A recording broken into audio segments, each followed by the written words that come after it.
અધ્યાય 21મો પુરુષોત્તમ વ્રતની પૂજા વિધિ. મહર્ષિ વાલ્મીકી પોતાના શ્રીમુખે કહી રહ્યા છે, હે રાજન, મેં તને પુરુષોત્તમ વ્રતની વિધિ મહાત્મય જણાવ્યા. હવે તું એની પૂજા વિધિ સાંભળ. સુવર્ણની પ્રતિમાને અગ્નિમાં તપાવ્યા પછી તેની પ્રાણ પ્રતિષ્ઠા કરવી જોઈએ, નહીંતર એમાં દેવતાનો વાસ થતો નથી.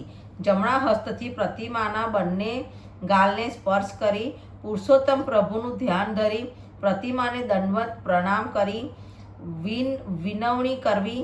હે પાવન પ્રભુ, મારે આપનું પૂજન કરવું છે, માટે આપ પધારો. ત્યારબાદ પ્રભુને આસન આપવું, જળની આચમની મૂકવી અને સ્તુતિ કરતા કહેવું કે, હે પ્રભુ, ગંગા યમુનાનું પવિત્ર જળ આપને સમર્પું છું. ત્યારબાદ ઈચ્છાઓ પૂર્ણ થવાથી ભાવના સાથે પંચામૃતનું સ્નાન કરાવી તીર્થજળ વડે સ્નાન કરાવી પીતાંબર અર્પણ કરવું. ચંદન, અક્ષત, તુલસી અર્પણ કરી અબીલ, ગુલાલ આદિ સુગંધિત દ્રવ્યો ચઢાવવા અને નંદનંદનને તમારા નમસ્કાર હો એવી સ્તુતિ સાથે ધૂપ, નૈવેદ્ય, જળ, મુખવાસ આદિ ધરાવીને કહેવું, હે દેવાદિદેવ, ઉત્તમ ફળની પ્રાપ્તિ અર્થે કરેલું આ પૂજન સ્વીકારીને મારા ઉપર કૃપા કરો.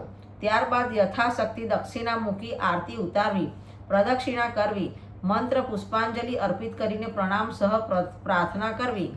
મંત્રહીન ક્રિયાહીનમ ભક્તિહીનમ સુરેશ્વર યત પૂજિતમ મયા દેવ પરિપૂર્ણમ તદસ્તુ મે.